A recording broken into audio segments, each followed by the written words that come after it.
Yo, man, Still Mills, what's the deal, man? Yo, I'm heading to motherfucking El Pueblito right now to go get me some carne asada, man, for dinner tonight. And, yeah, man, but, that's neither here nor there, man. So, peep game, man. I wanna get something off my chest. I wanna, talk about this shit for a few minutes, man. We gotta rap about woke culture in boxing, bro. Woke culture in boxing, man. First off, I'm pro woke culture.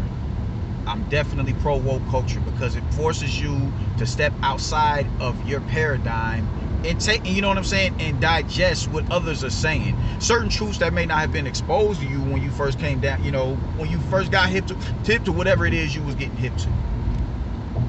I dig it, man. Woke culture isn't only relegated to black society, man. Woke culture is, it's all over the place. You're seeing it with the Latinos, man. The Latinos. I love how they're codifying themselves and they're saying, yo, you know what? I'm not Latino. I had a dude get mad at me before because I said he was Spanish, and it was just, I was saying Spanish out of the sense of because of the language that they speak. It sounds, it just has a certain ring to it. All them Spanish dudes over there. He was like, nah, dog, like, I'm not Spanish, and I'm not. I'm like, bro, I know. He's like, and I'm not even Latino. I'm like, homie, I know my wife is Latina. I get it. I didn't, the intent wasn't to disrespect you. You dig? My bad. You dig? I didn't. It just, it has a certain ring to it, but it comes off as disrespectful because they understand what it is that they put their indigenous ancestry through. The Spaniards, the conquistadors. I dig that.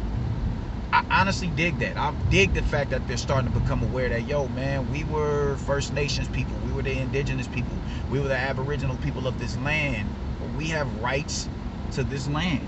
Financially, we have rights to this land. Goddamn, just this land in general. And I'm not talking about just what goes on them reservations. Like, nah, bro, we're an extension of them, most definitely, man. But our blood has been diluted with the Spanish conquistas, man. Like, we need to be compensated for that. I dig that shit.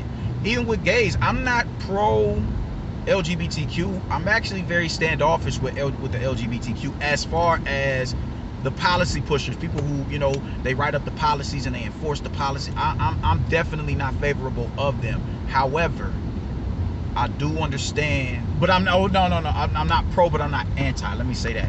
I'm not anti-LGBTQ neither. I think they deserve proper political representation. They deserve proper Hollywood and big screen representation, and I feel like they should be protected under the same letter of the law as a regular heterosexual male or female. I definitely dig. I don't. It's certain words that I don't say the F-bomb. You dig what I'm saying? I stopped saying the D word as it pertains to more masculine women. I stopped saying that as well because I found out that it was offensive. So I stopped saying that. I dig woke culture. I think all people need to subscribe to woke culture because it is something about you and your lineage that's being kept and hidden from you that you need to go and sift through the bullshit and discover for yourself. And it puts you in a better mindset. It gives you a better sense of self. It's dope. It's definitely dope. And so I dig it, man. And I like how it's a lot more black people who are becoming boisterous about who it is that they are, their culture, their lineage. I dig that shit. I dig that shit. I dig the sense of nationalism to galvanize your people as a whole, whether it's here in the country that you. The Samoans, they're not just relegated to Samoa, or they're over in New Zealand as well. You dig? Why can't they practice? They're supposed to know about who it is that they are in their homeland. So I dig it. I dig it. But it does become a bit more regressive when it pertains to us, on the strength that we don't hold our own feet to the fire. It's three. You got Charlo, Jamal. You got Jamal Charlo. You got Demetrius Andrade. You got Tank. Those three in particular don't get their feet held to the fire. You know what I'm saying? They don't get their feet held to the fire. The motherfuckers just feel like they deserve the red carpet rolled out for them, other than the fact that they're only, solely for the purpose that they're black. I think that shit is really regressive, and it spits in the face of who's paved the way for you. You know what I'm saying? I'm not. I don't like that shit, man. I don't like that one bit. They black. All right, cool. Canelo has to fight every black fighter consecutively, no breaks, no lighter touches, none of that. Get your ass in there and fight a slick black American for no other reason than him being black. When none of the black Americans that y'all are pulling for have fought other black Americans at a certain level of a certain ilk. Jermall Charlo fought Brandon Adams. Yeah, he pulled him up though. Jermell is fighting multiple black fighters because of the division that he's in. Where's that same energy with, you know? I don't like that, man. Floyd, the last time I heard, let me see what Andre Berto, before Andre Berto, who did he fight? That was black. Shane Mosley? That's a 5-year gap. That's longer than what Canelo's been. Canelo fought Danny Jacobs in like what? Oh, like 2017, 2018? Right off of the Golovkin fight? He fought Danny Jacobs. He fought Danny Jacobs. Like, why does Danny Jacobs not count? Why does it not count? Because it goes against the narrative. Because of it's a certain it has nothing to do. It has nothing other than it has nothing to do with black progression other than the fact that who these cats are signed to, and that's Al Haymon. Demetrius Andre, you know, I feel like he's propagated a lot more because he's one or two black fighters in that division. One or two black fighters in that division that was of a certain ilk, and he was used to denigrate Canelo. All right, well, it's him and him, so fuck it, yo. We just never mind the fact that Demetrius Andre was signed to Eddie Hearn for the longest time. Never mind that, and he was never, you know, the bag that just trip this shit, because I never even thought about this shit until now. Deontay Wilder can call the amount of money that Anthony Joshua was making slave wages, and his entire flock of supporters was regurgitating that bullshit, but they never said that same shit about Demetrius Andre. Demetrius Andre wasn't getting no 12 M's. He wasn't making money anywhere remotely close to the amount of money that Anthony Joshua was making. $100 million deal was slave wages to this man, and niggas was real life repeating that shit. Yet they never regurgitated that when it was time for them to say anything about Demetrius Andre. I just thought that shit was overtly ridiculous. Overtly ridiculous. Gervonta Davis, that division is lush, and it's a multitude of top quality black fighters in that stable, not in that stable, but in that division. You got Keyshawn Davis, you got Shakur Stevenson, you got Devin Haney, you got Frank Martin over there on your stable. And if you want to take into consideration Michel Rivera and add his name into the equation, if you don't want to just relegate blackness to North America, throw Michel Rivera in there. It's a multitude of black fighters in that division that you can pick from. But you're fighting people with Spanish surnames. You're fighting them. You fought Garcia twice in a row. Hector and Ryan. Why don't we hold their feet to the fire? That's what I'm saying.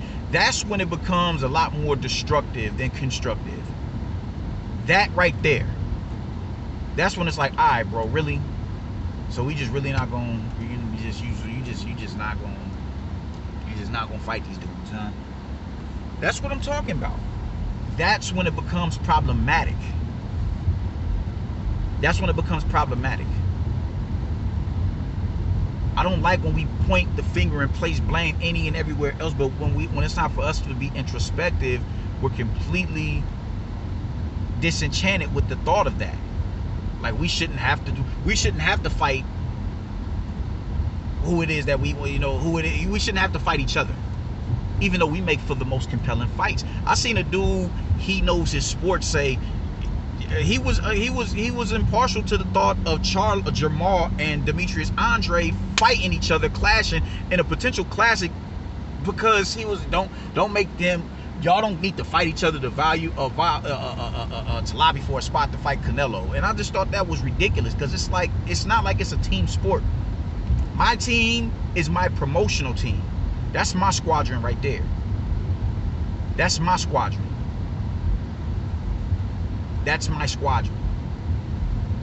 So I'm not supposed to fight this man. We're just. It's not like we're fighting it's us against all the white people or all the Latinos or all the Asians or the Eastern Europeans, the Brits. It's nothing like that at all. It's nothing like that at all. And it gets ridiculous when those type of sentiments get echoed. What the fuck?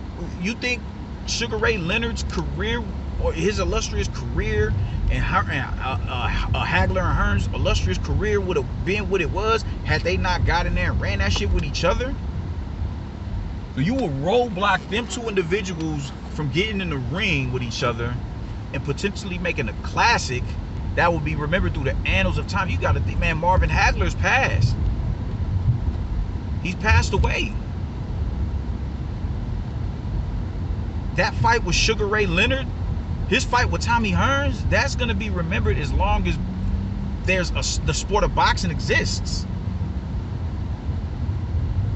And you would deny Charlo and Andre of that out of sense, oh man, y'all want to go against the grain. You're going to go off cold by trying to fight each other. How?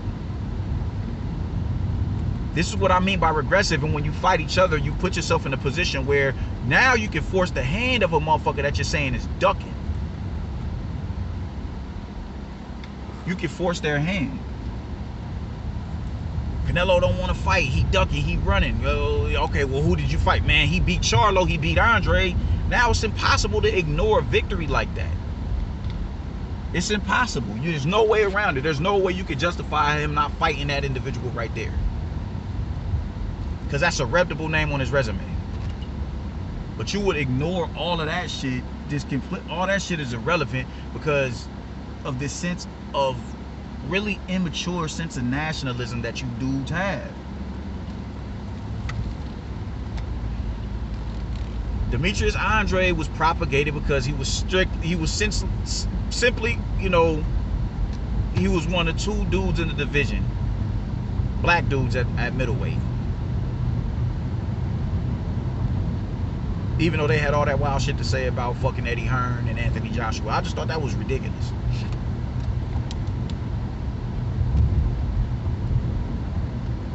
So when, when are we gonna potentially get, ours to fight each other? Floyd was not known for fighting black fighters, dog. I can't. Who are these black fighters that that y'all are talking about? When do they get their feet held to the fire, and forced to fight each other? You dig? That's where the sense of nationalism becomes a lot more vague than what motherfuckers are willing to to acknowledge, man. Al Heyman can rob every individual in his stable. Robbed him blind, denied him from denied him big fights. He can roadblock a multitude of shit, but because he is a black face that is over a particular stable, a stable that is, by and large, the more popular fighters out of that stable are black faces, he doesn't face any sort of chastisement for that. I just be wanting to understand how that works. How that works. Anthony Joshua took slave wages. It was slave wages getting 80 million, you know what I'm saying? 20 million, 30 million. Those are slave wages, man. But Andre never got held to that same standard, even though he was maybe getting $1 million, maybe a little bit more a fight. It just doesn't make sense. It doesn't make sense. And this is why when it's time for us to address certain social and political issues as it pertains to our people, we get laughed at. How can you take something like that serious? How illogical it is. This is why everybody can latch onto our culture, latch onto our politics, ride the coattails of it, and then eventually attach their struggle to it, and that becomes the focal point of what's supposed to be ours. It's ridiculous. It's ridiculous just how diluted these people's sense of understanding is when it comes to shit like this. And it's laughable, dude. It's laughable. You cannot help but laugh at it. Like, god damn, y'all niggas is dumb as fuck. It's embarrassing. It's embarrassing. It's embarrassing as a motherfucker. There's nothing regressive about holding your people to a certain standard. There's nothing regressive about that at all. That says I see the God in you. I see the greatness in you, and I'm gonna push you to reach that shit. That's all that's saying. Maybe you are a bum ass nigga. I don't say bum, but maybe you are not as great as who it is that you. Maybe you're not gonna be as great as a Tyson, as a Lennox, as a Evander, as a Roy Jones, as a Parnell, as a Floyd. You're not gonna. Maybe you're not gonna be that great, but that doesn't mean you shouldn't strive for that.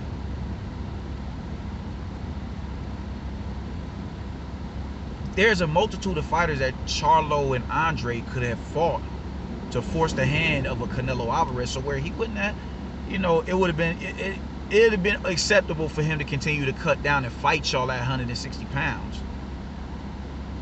So y'all wouldn't have to wait until now to get that fight. Y'all don't push the envelope. Y'all just expect shit to be handed to y'all because y'all are black and the struggle of which our people come from. And that shit is regressive as fuck. That is regressive. I don't like that. I'm not mad that people are putting black first. I have no issue with that at all. I do, and whenever I can, yo, they black. I do. As long as it doesn't interfere with reality. As long as it doesn't interfere with reality. I'm not about to turn every nook, find the smallest nook and cranny that I can to turn this into a race issue. I'm not going to do that. A couple of years ago, I would have, because I was still coming in the knowledge of self, my goddamn self. I wasn't as educated and a lot, and just more, I wasn't as educated on our culture, on our plight here, and I wasn't educated enough to know that, hey, we're not the only one who have a plight here in this country. No one has suffered like us. But we're not the only ones that have suffered at the hands of British colonialism. I'm not childish like that no more. So but I'm all for people who are like, I'm going for the black man. I'm not mad at that. I'm not mad at that. I encourage it, as long as it's done in the sense of righteousness and not ignorance. So people need their feet held to the fire. Us in particular, we do. We need our feet held to the fire so we can't have any hiccups. Because that's been happening a lot, man. Niggas just don't give a fuck about reality no more. They don't care about the Fed. They don't care about. It's just certain shit they don't care about. It's just black. And it's like, god damn it, y'all, come on. With y'all acting like that, y'all are holding up progress. Y'all are holding up progress. It was acceptable for Deontay Wilder to not fight no other black. The heavyweight division has been, has been stagnant in America for years, man. All the best heavyweights was over there in fucking Europe. Anthony Joshua, Dillian White, Joe Joyce. These dudes was over there in the UK. As far as black heavyweights go, Luis Ortiz was the only black heavyweight here that was really making noise. Charles Martin, but you didn't even go to fight Charles Martin. You didn't look to fight Jarrell Miller. You know what I'm saying? And that was it was acceptable when he was fighting Arthur Spilka. It was acceptable when he was fighting he fought Gerald Washington. But Gerald Washington isn't that guy. It was acceptable when he was fighting these, 130 ranked, 400 ranked heavyweights. That was acceptable. It was acceptable when with Tank fighting the cats that he's been fighting, pulling up. But he's pulled up a multitude of fighters from lower divisions. He's done that, and that's been acceptable. He doesn't get denigrated for that. There's people who believe that he's the face of boxing. Does the real face of boxing get any credit for pulling up Amir Khan? No, he doesn't. He don't even get credit for pulling up a Golovkin. I don't even note that win. When do we start holding our own accountable, man? Because when we start doing that, that's when you'll get back to seeing the Ray Leonards, the Floyd Mayweathers. That's when you get back to seeing those cats, where we're pushing the envelope and setting a certain standard. The standard for black boxing in America, American boxing in general, has become pretty putrid, but we are one of the faces of American boxing. Us and the Mexicans. And we're not pushing the envelope because we think being black is enough, man. And we're not holding promoters to certain standard. We're acceptable of certain promoters roadblocking certain fights from happening when they should be happening. We gotta cut that shit out, man. We gotta cut that shit out, man. I'm all for woke culture, I honestly am, man, but it does have to be done in a sense of reality. It does. There's your cause for this shit should be bulletproof. There should be no reason why somebody should be able to poke holes in your logic. And a lot of these cats, they poke holes. It's so easy to just thread a needle through that shit. Like, you don't know what you're talking about, bro. You don't know what you're talking about. You here for Glovegate. You automatically lose points and become, we can't take you serious, bro. But that's all I gotta say, man. I'm about to run up in here and grab me some carne, man, and I'm heading to the crib. I will see y'all later. Deuces.